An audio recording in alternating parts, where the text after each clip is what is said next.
सुप्रभात प्यारे बच्चों। हिंदी कक्षा में आप सभी का स्वागत है। पिछली कड़ी में हमने हमारी हिंदी की पाठ्य पुस्तक कोकिला में से पाठ 1 प्रकृति का सार कविता में से प्रकृति के बारे में जानकारी प्राप्त की। प्रकृति हमें भगवान द्वारा दिया गया कीमती उपहार है। यह हमारे जीवन का आधार है।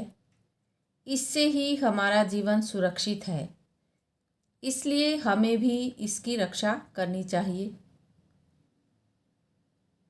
हमें इस कविता से सीख मिली कि हमें कभी भी प्रकृति को नुकसान नहीं पहुंचाना चाहिए, बल्कि अधिक मात्रा में पेड़ पौधे लगाकर उसकी सुरक्षा करनी चाहिए। तो बच्चों, इस सीखने की कड़ी को आगे बढ़ाते हुए आज हम हमारी हिंदी की पाठ्य पुस्तक व्याकरण नयन में से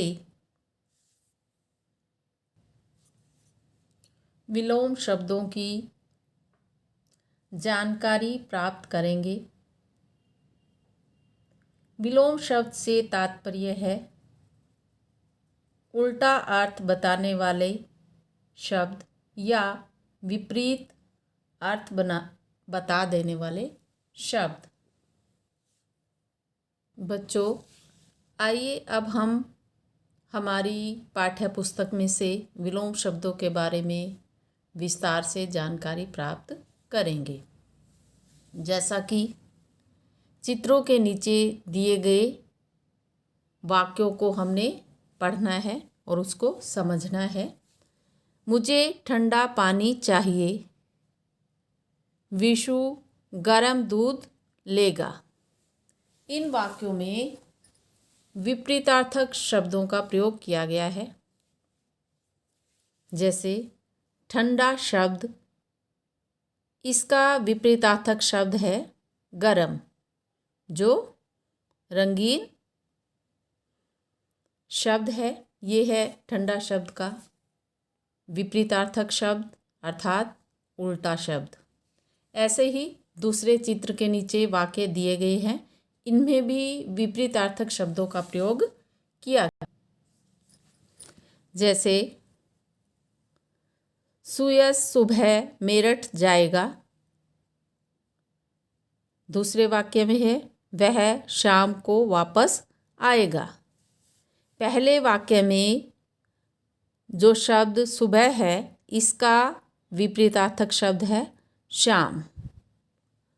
आपने देखा कि प्रत्येक चित्र के नीचे दिए गए दोनों वाक्यों के रंगीन शब्द, जैसे इस वाक्य में रंगीन शब्द है गरम और इस चित्र के नीचे है शाम। ये दोनों रंगीन शब्द जो है एक दूसरे के विपरीत अर्थ प्रकट कर रहे हैं। जैसे यहाँ पर ठंडा शब्द का विपरीतार्थक शब्द है गरम और इन वाक्यों में है सुबह का है विपरीतार्थक शब्द शाम। ये क्या है? उल्टे अर्थ को प्रकट कर रहे हैं। इन्हें विपरीतार्थक शब्द या विलोम शब्द कहते हैं। तो बच्चों, अब हम जानेंगे कि परिभाषा क्या होती है विलोम शब्द की। जो शब्द एक दूसरे का विपरीत अर्थ प्रकट करते हैं वे विलोम शब्द कहलाते हैं। बच्चों, कई बार क्या होता है कि वक्ता अपनी बात को प्रभावशाली ढंग से कहने के लिए, प्रकट करने के लिए विपरीतार्थक शब्दों का प्रयोग करता है। इसे जानने के लिए हम कुछ उदाहरण पढ़ते हैं ताकि आपको अच्छे से समझ आ जाए। जैसे कायर ही मुसीबतों से डरते हैं, वीर तो उनका डटकर मुकाबला करते हैं। इन वाक्यों में विपरीतार्थक शब्दों का प्रयोग किया गया है। जैसे कायर शब्द का विपरीत अर्थ है वीर अर्थात कायर शब्द का विलोम शब्द है वीर। आगे है तुलसीदास जी राम को अपना स्वामी मानते थे और स्वयं को उनका सेवक। इन वाक्यों में भी विलोम शब्द का प्रयोग किया गया है। स्वामी का विलोम शब्द है सेवक। आपके कहने और करने में आकाश पाताल का अंतर है। यहाँ पर भी आकाश का विलोम शब्द है पाताल। तो बच्चों, आपको समझ आ गया होगा कि हम अपनी बात को प्रभावशाली बनाने के लिए किस प्रकार विपरीतार्थक अर्थात विलोम शब्दों का प्रयोग कर सकते हैं, जिससे हम अपनी बात को दूसरों के सामने अच्छे से रख सकें, उनको समझा सकें। अब हम अपनी पुस्तक में दिए गए विलोम शब्दों को ध्यान से पढ़ेंगे तथा समझने का प्रयास करेंगे। सबसे पहले है अंधकार, प्रकाश। अंधकार का विलोम शब्द है प्रकाश। अंधकार का अर्थ होता है बच्चों अंधेरा, प्रकाश का अर्थ होता है उजाला, रोशनी।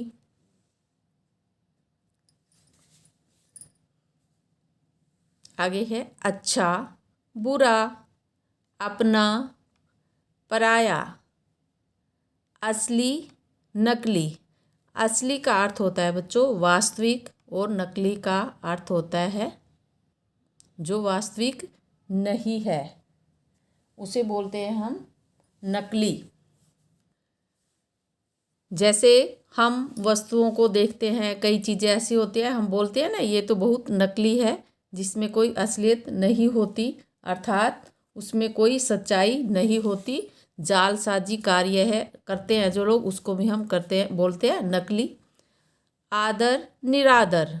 आदर का अर्थ होता है सम्मान करना, निरादर होता है अपमान करना। आय, व्यय।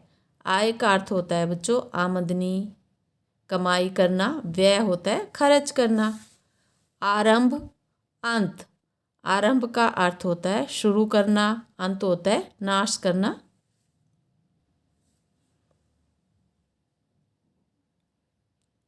आस्तिक, नास्तिक। आस्तिक का अर्थ होता है बच्चों भगवान में विश्वास करने वाला, और नास्तिक होता है जो भगवान में विश्वास नहीं करता। उचित, अनुचित। उचित का अर्थ होता है ठीक, सही। अनुचित होता है गलत। उत्थान, पतन।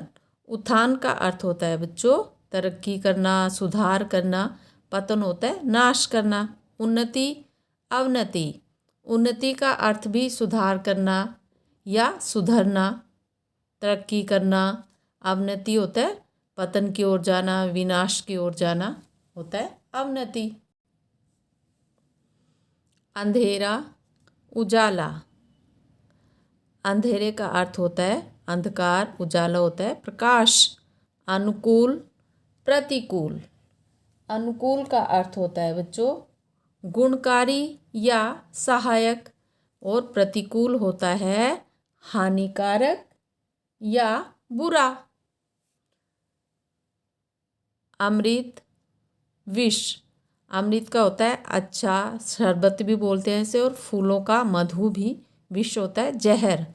आकाश, पाताल। आकाश होता है वायुमंडल, गगन।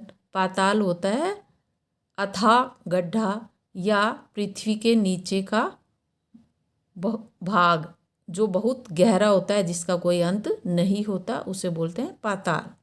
आदान, प्रदान। आदान का अर्थ होता है लेना, प्रदान होता है देना। आयात, निर्यात।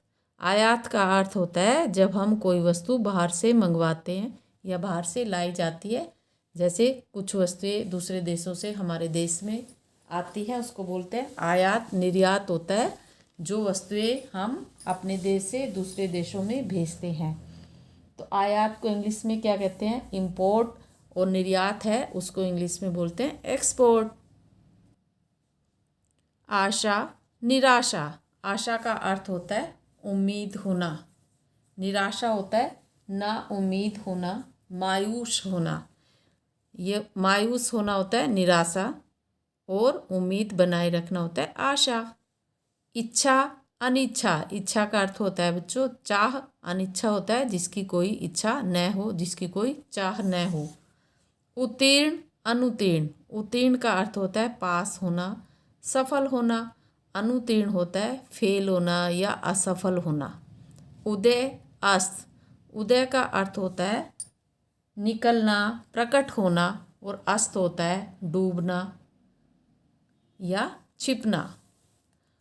उपकार, अपकार। उपकार होता है अच्छा कार्य करना, भलाई का कार्य करना। अपकार होता है बुरा कार्य करना। तो बच्चों, उम्मीद करती हूँ आपको विलोम शब्द अच्छे से समझ आ गए होंगे।